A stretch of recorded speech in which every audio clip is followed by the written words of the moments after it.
What's up, everybody out there? How are you doing? Welcome back to another episode of Peppy's Point of View.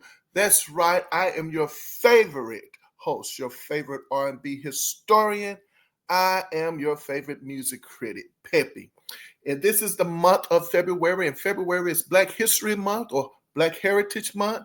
And what I decided to do in the beginning of the month was to review the top 50 albums of all times by black female singers, as I like to call them, R&B divas. And when we get down to doing a list like this, it can become quite controversial. You remember that list back not too long ago when, Shaka Khan was not happy with her placement on that list, and I have to kind of agree with her, about that list. But these lists can make people, uh, they can get into their feelings, about these. Not to say that Shaka Khan was in her feelings, but I'm talking about more about fans. So sometimes you got to be mindful of these lists. Well, anywho, I discovered that my favorite divas of all divas, the group In Vogue, was not on the list that I saw, and I was like, "What?" It's like the Funky Divas album wasn't on that list. But anyway, I made sure I reviewed them over here. Okay, so don't worry about that. You can just look into the playlist of the Black History Month playlist and catch all the commentary I've done thus far on these albums.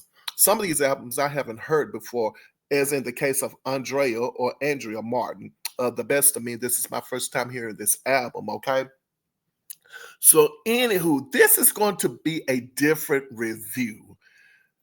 First of all, there was not much to go on. That's number one. And then number two, it's just going to be different simply because it is what it is. It's what I do over here. I go with the flow. Just like I was saying in the beginning, that I started out with the top 50 R&B albums or top 50 female black albums of all time.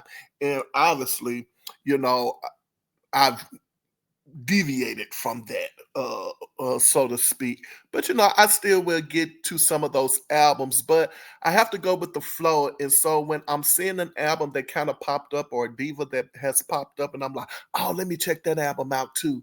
And so I was like, okay, this is the opportunity to do it. And it is Black History Month after all, right? And so we're talking about not only the top 50 female R&B albums of all time, but this is just R&B music, and it is our heritage. I wish I could say get Andrea on the phone, but unfortunately, she is no longer with us. But she has left behind an awesome catalog, ladies and gentlemen. And as I said before, this review is going to be a tad bit different, simply because I'm going to assume this was her only album, number one. And then number two, well, I just never know where I'm going. And I'm not quite sure where I'm going to go with this one. So let's just go with the flow, okay? Now, disclaimer, every now and then I might dish out the dirt on who dropped kick too in these entertainment streets, literally and figuratively speaking. And I think I might do just a little bit of that with this particular video. And I'm just going to give you just a little bit of what we call some entertainment dish or entertainment dirt. Okay. Now, allegedly, oh Lord, here I go. Let me just get myself together. I mean, because as I've gotten older, I tend to not want to talk about certain things now. You know what I mean? Like I talk about them behind the scenes, but I'm not necessarily going to talk about them in the front, in the foreground. You know what I'm saying? But allegedly, Andrea Martin, and I'm going to say Andrea, but I think it's Andrea. Let's just say Andrea. Andrea Martin, you guys know her from the Set It Off soundtrack, of course, which I didn't know that was her singing Set It Off. Just like I didn't know it was Lori Perry. Lori Perry, no, is it Perry or Perry? It's the Perry sister, so it's Lori Perry. The Set It Off soundtrack, you guys, I did not know that it was uh, Andrea Martin that was singing on singing Set It Off. I didn't know. So when I found out it was her, I was like, oh my gosh. No, I didn't know that. And then the other person, I think it's Lori Perry. Paris. Oh, up against the wall. You know, when what's Khadijah's see, I'm calling her Khadijah. What is Queen Latifah's character name in the movie? Oh gosh, I can't think of her name. But anyway, it's when Queen Latifah's character, was, her demise in the movie. I'm trying to be mindful of what I say. So, when she's at the car scene and she's, they're about to put quite a few in her, okay? And that song, Up Against the Wall, is Lori Paris. So I was like, oh, I didn't know that. But where I'm going with this is that, so we know her probably from the Set It Off soundtrack, okay, in the beginning. And then, of course, we discover her from En Vogue's Don't Let Go Love, SWV, so on and so forth, right? Okay. Now, according to some reports, Andrea was kind of like over there in the Electra camp with Sylvia Rome. And it looks as if maybe Sylvia had some great ideas for Andrea's career. Like, she was, about to work with her, produce her music as far as, executive produce the album possibly, and, put the album out on Electra Records. I don't know what ends up happening, but I recall someone saying in an interview, I don't think it was Andrea, but probably one of the guys from Organized Noise, uh, said that Andrea decided to go with Clive Davis, Arista Records, okay? And maybe Sylvia got wind of it and just pretty much said, listen, are you sure you want to do this? Because if you don't, if you do this, I would drop you like a bad habit. Like, you know what I'm saying? Like, I just drop you and not even think about it anymore. And word on the street is that that's probably what happened, okay, as far as why we didn't get the Andrea Martin we should have gotten, okay? So keep it right there because I'm going to tie all of this up together. So, but it's very important. I had to say that real quick to get you guys some idea about this album, okay? You ready? So here we go. So as usual, when I do a music review, the first thing that comes to my mind is I have to stop and I have to think, what is it that I'm thinking? What's on my mind? As I'm getting ready to listen to this album. And that was the first thing that came across my mind. I was like, okay, we have a successful singer over here. We have a successful songwriter over here, songwriter, producer. She's a part of this, group, and they are definitely making a lot of noise, in the business, as far as, their style of production, the songwriting, and then not only that, they're coming in with the hits. It's working. They have a great formula going on, okay? And it's working. And when I think about Andrea, the first diva that came to my mind after I listened to this album, and I was like, this could have been a great album or a great opportunity for her. The first person that came across my mind was Lala. Now, I think it's LaForest Cope. You guys know of her from Whitney Houston's You Give Good Love and Thinking About You, that album, Whitney's first debut album. She had a songwriting or publishing deal with hit producer Kashif back in the day. Okay. Now, You Give Good Love, Thinking About You, Show Me. I think who Glenn Jones, Show Me. Stephanie Mills, Secret Lady is coming to my mind. Like she was doing pretty decent for herself, okay, as far as a songwriter is concerned. Then she made her way over into let's just say songwriting and producing. And she was it Arista? I think she was on Arista Records as well. I'm not quite sure. Um, but anyway, she made her way over to the releasing an album. Okay, and I'm talking about Lala. She made it over to releasing an album, and what ends up happening is that her career, while she had a lot of hits for other artists, it just did not kind of pan out for her as far as being a breakout diva. Okay, and not only that, there's the Beat Street. Is it Beat Street? If you remember Beat Street as well, she had a song on that album that I love, the soundtrack called Into the Night. Okay, I never thought about that. Kind of similar. Andrea had a song on the soundtrack. Lala had a song on the soundtrack. She's writing and producing other artists. So is Andrea. Andrea producing and writing it for. So I never thought about that. They have a similar type of yeah. Oh wow. Interesting. See, that's what I said. You just never know where it goes over here. I just try to tie things together, and if they come together, they just come together. Hmm. Anywho, so they have similar careers and how things start.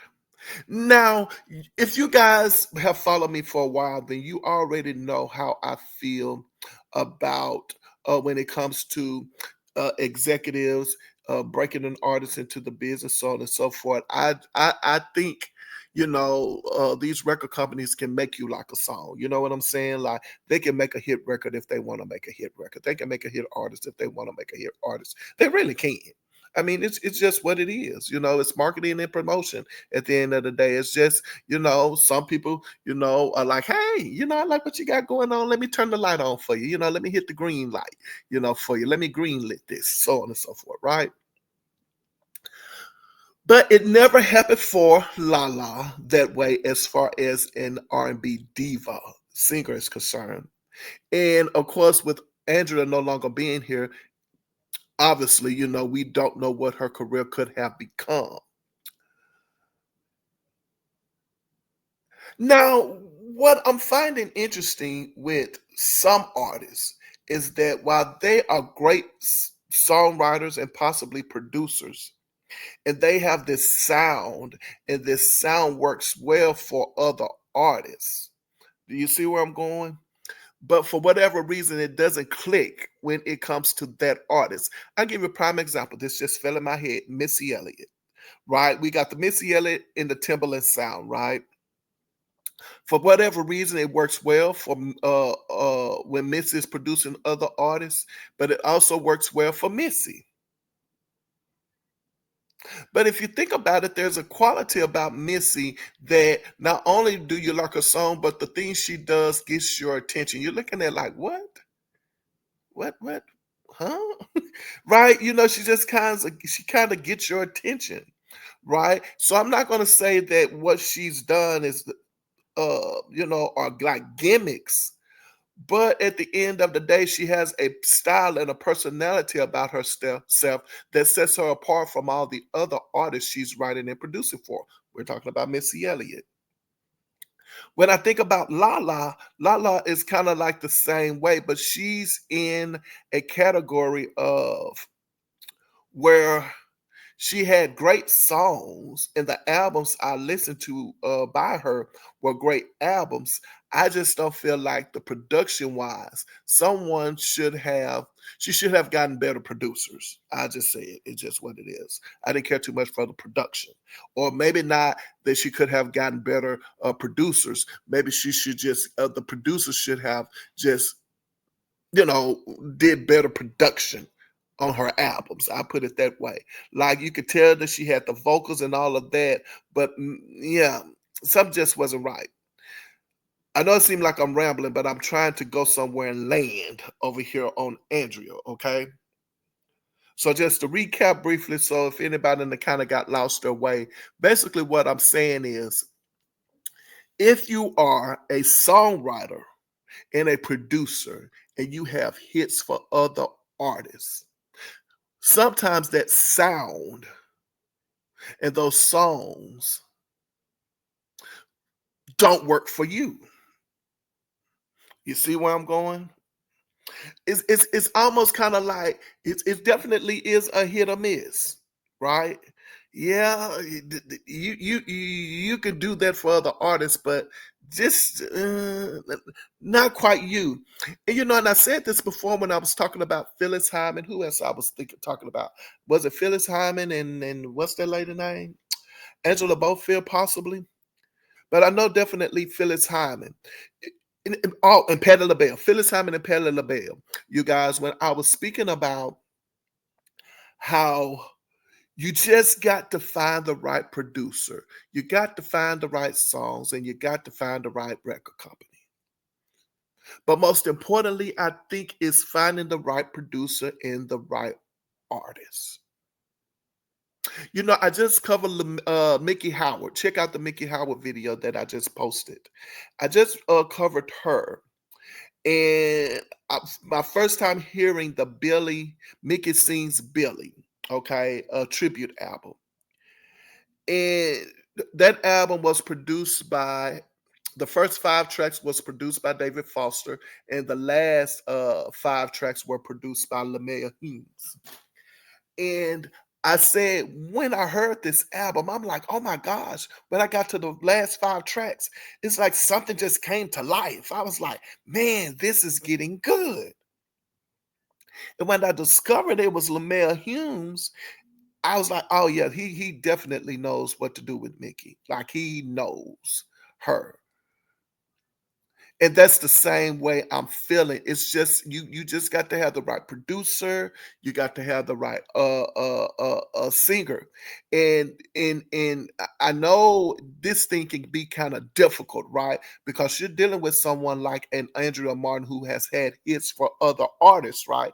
And so when you've had hits for other artists and you're saying, hey, but wait a minute, I have these hits. You trying to tell me I can't sing like that or I can't sound like that, but I'm doing this for other artists and you got me over here sounding like this, right? So you can kind of see the pull and tug that could possibly happen in a situation like that, right?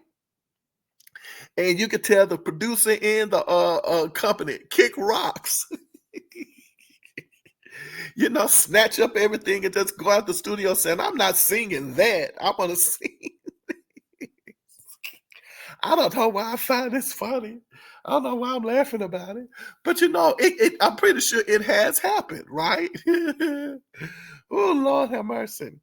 Speaking of which, allegedly, let me put the ledge up here, but allegedly, that's what they said happened with Anita Baker and what's that guy name? Michael J. Powell, I don't know why I'm laughing. But Anita Baker and Michael J. Powell, supposedly, Anita Baker had some, back and forth with that man, back in the day, as far as how she knew how she wanted to sound, so on and so forth. Oh gosh. Okay, I had to say alleged. Oh my. All right. So, anywho, that's pretty much what has happened. And I think in my head, this is only in my head, I'm like, is this possible what happened with Andrea? But maybe not. Maybe this is not what happened with Andrea. Maybe it's a combination of the alleged pull and tug that she had with Sylvia Wrong, right? And well, let me stop there. Let me stop. Let me get back on Sylvia Wrong and Andrea Martin. Oh gosh, I've said this before. I'm going to say it again. So Sylvia Wrong comes in to Elektra Records, and let's just say she pretty much did what some executives of any business would do. They kind of like clean house, so to speak. And when I say clean house, it's kind of like what's happening in the government right now. Right? Like people come in, they moving stuff around, this, then the other day. Yeah. Go ahead on. We just gonna yeah. And so Sylvia I think has a great track record. I say she has a 95% like successful track record. I want to say it's higher, but for those people out there who want to come in and say, "Oh, but she didn't have success with that artist, and she didn't have success with that artist," so I'm leaving room for the 5% who wants to, who might know something I don't know. So I'm saying Sylvia Rone has a 95% track record, a successful track record, and so when she has this Set It Off soundtrack, of course, the people, on this label, some of the artists on the label are featured on the soundtrack. In Vogue is definitely, smack dab in the center of it. And, they having success with Andrea's song, Don't Let Go Love. Then Andrea is featured on the soundtrack as well, which opens up opportunities, obviously, for her at Elektra Records. Okay. So now, obviously, Sylvia loves this sound. She loves Andrea and everything that, Andrea has going on. However, she comes across Clive Davis and Arista Records. Obviously, they like her as well. They want to sign her, and she ends up going over there. And Sylvia's like, "Hey, do you want to do that? If you want to do that, it is what it is. My hands are off of it." Okay, let's stop right there. I don't know about you guys, but I see this album when I listen to this album. I see this album on Elektra Records and not Arista Records. I do. I'm not quite sure, and it could have been, hey, people, they pull out they trump cards, so to speak. Hey, I'm I'm not saying this happened. I'm just saying, wait a minute, Sylvia Rone, Clive Davis. Do you know the divas that Clive Davis has made major in this business? I have the opportunity to work with Clive Davis or Sylvia Rone. I'm going to work with Clive Davis. And while you might think that that would be the best thing for you to do, but when you think about it and look at the success that Sylvia's having right now with, Electric Records, of course, at the time, in your sound, I don't see this sound, Andrea's style of singing. I just don't see it popping over there at Clive Davis and Arista Records. I just don't. So I think in a roundabout sort of way, it was possibly a mistake for her to break away from Sylvia, if in fact that's what happened. Okay, that's just my opinion. But now get this. When I listened to this album, and I don't know if this album was completed before while she was in the process of working with Sylvia, or after she went over to Arista Records. But when I listened to this album, you guys know what Diva just kept popping off in my head? Angie Stone. Oh my gosh. I said, this is straight up Angie Stone. But if you think about it, Angie Stone did not have success like that over there at Arista Records, or was it J Records? It was one of those companies. But she was definitely with Clive Davis. And she didn't have a lot of success over there either. Do you understand what I'm saying? But when I listened to this album, I said, oh, well, this is Clive. I mean, this is definitely Angie Stone. So did he possibly see her being Angie Stone? Which then, oh my God, see, y'all be making me think over here. So let me ask myself this question. Uh when was Angie Stone over at Arista? When was Angie Stone over there?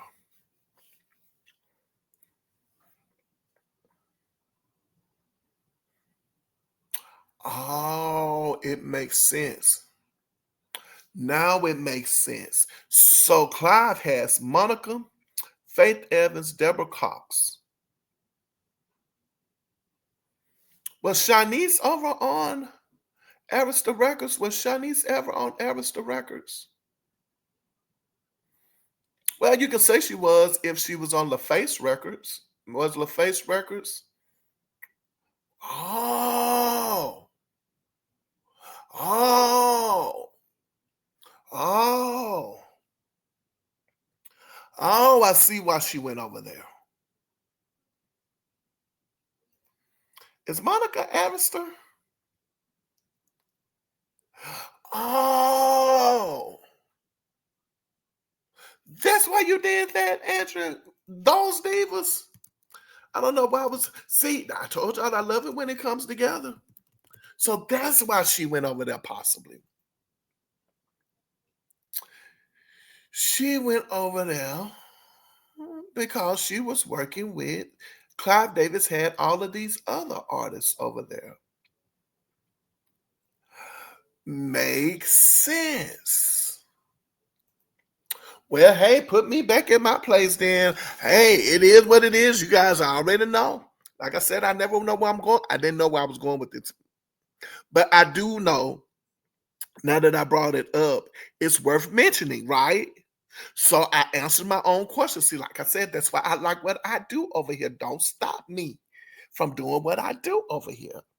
You know, I ask the questions. That's what all you got to do is just ask the question. Then the answer shows up. And why would she go over there? And I'm thinking about Angie Stone. This definitely is an Angie Stone album. But then when I think about it, I guess she said, but now they got Monica over there. Got Deborah Cox. They got these other divas over there. Like, I want to go over there and be with them. You sure you want to be over there? There she goes.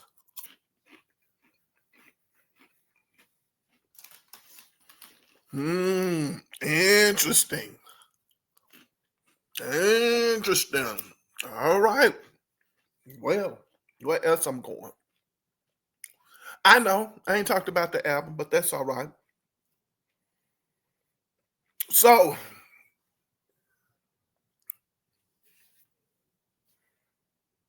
she I know she did not write that song. She wrote for Angie Stone. She wrote for Monica. She wrote for Tony Braxton. She wrote for Jennifer Hudson. I'm done.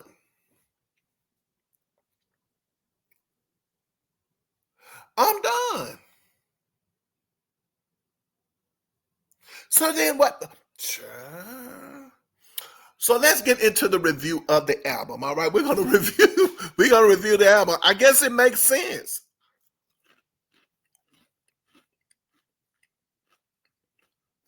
I guess it makes sense. I don't know, y'all. So when I started listening to this album, I, excuse me. I'm sorry, you guys. And I got to the point now I'm over here eating and drinking, and I just ate a chip. I'm sorry. Okay, hold up. So when I was listening to this album, and I heard the song "Let Me Return the Favor," I was like, "This is straight up Bad Boy." I'm getting a lot of Bad Boy influence, you know, from some of the albums I'm listening to, like uh, uh, uh, I can see Kelly Price being a Bad Boy artist. I can see Andrea Martin being a Bad Boy artist. I can. And so I'm like, I'd have heard this before, and I'm thinking, oh, this straight up Bad Boy. Which then makes me think of how much did Bad Boy influence other artists out there, you know, and other artists trying to have the Bad Boy sound. I know people tried to have the R. Kelly sound, right?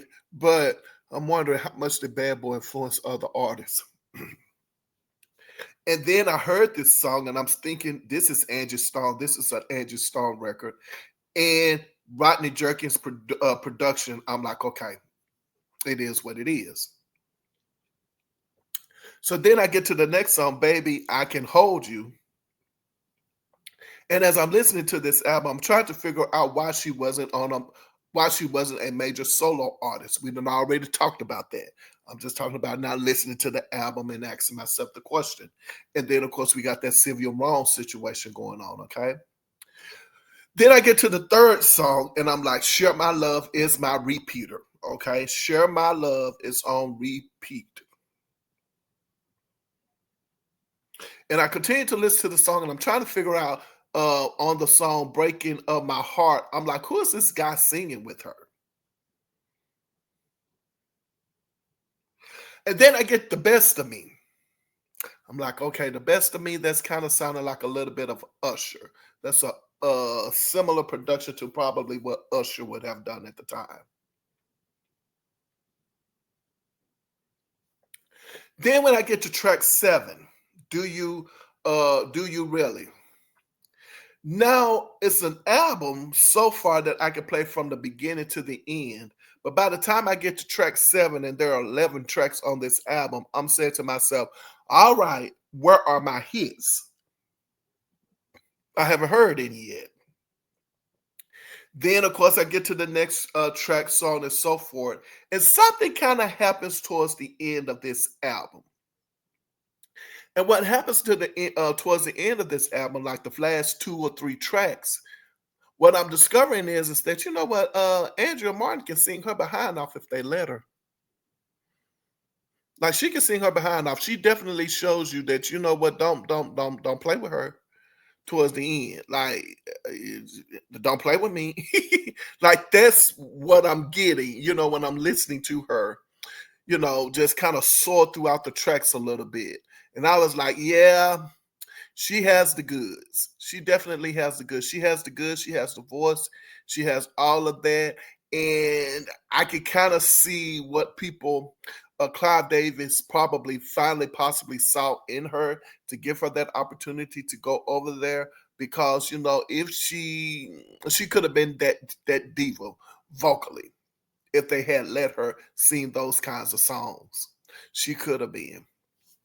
And unfortunately, it just did not pan out that way for her at all.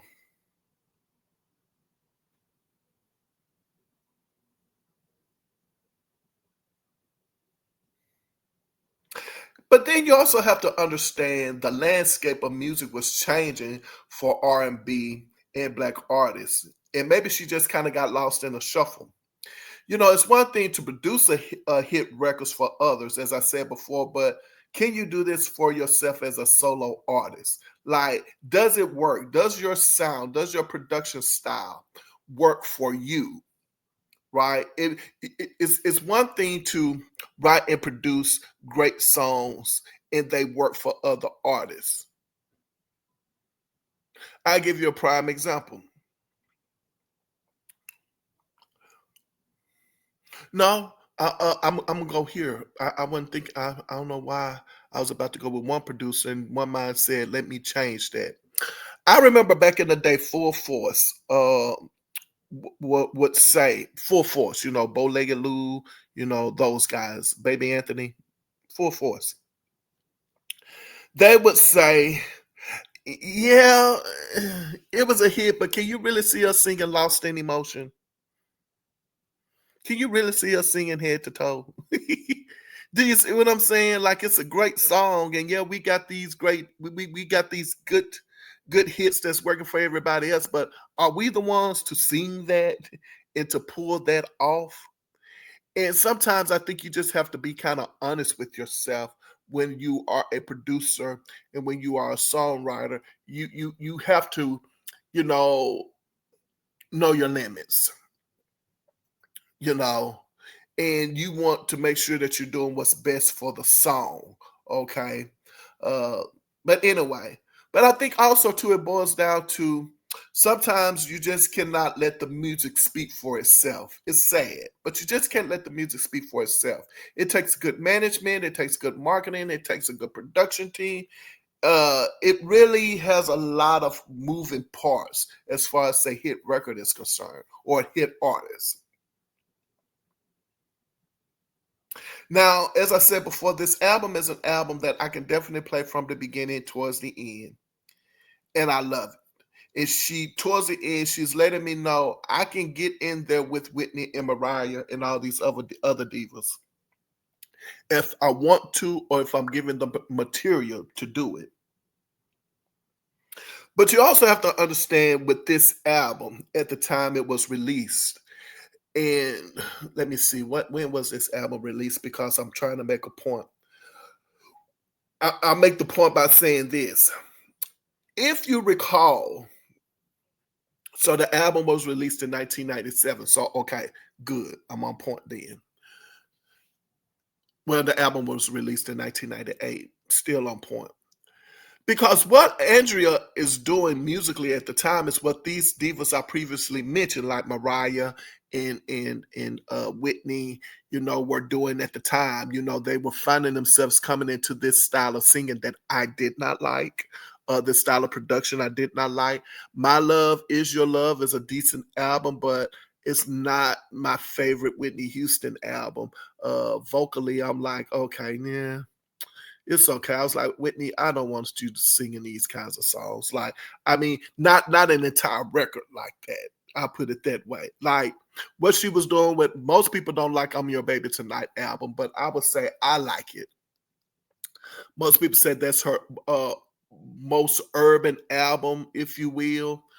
I'm not quite sure about that, but they are definitely, because of the new sound that's coming in, they're getting their divas to sound and sing, the Missy Elliott type songs, the R. Kelly type songs, I guess, if you will, like, the flavor of the month song, so to speak.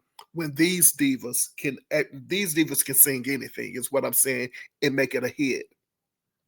So why would I want to bring them down to that style of music? Maybe one song or two songs in that genre of music just to kind of tease, the audience, so to speak. But I wouldn't want them to come down to sing that style of music when I have, an artist that, as I said, they can get up there and sing the national anthem and make it a hit record. Why do I want to do that? It just doesn't make sense to me. But that's just my mind frame about it. But anyway, moving along, I'm saying that it makes sense that she would have an album out like that, but at the same time, the major divas are coming into that territory, and maybe that's the reason why she got lost in the shuffle. However, at the end of the day, since there's not a must-have single, I like Share My Love. Share My Love is the repeater on the album. I have it on repeat, but it's pretty much it. And if you made it this far, towards the end of my commentary, then I think it's only appropriate for me to say hit the like button, the share button, the subscribe button, all of the buttons. You know what I'm saying? Leave comments and everything, And I thank you guys so much for your love and your support and for hanging out with me. I really and truly do. My motto over here is simple: put your behind where your heart desires to be. And whenever I leave my mother's presence, she always says to me, she says, baby, remember, I love you, but God loves you best. I look forward to seeing you next video. And until then, you should know what to do. I hope you're doing it. Taking care of yourself. Take care of you. I promise you. Please take care of yourself. I got a feeling you're always taking care of other people and you're not taking care of you. And you are just as important, love. All right. Talk to you later.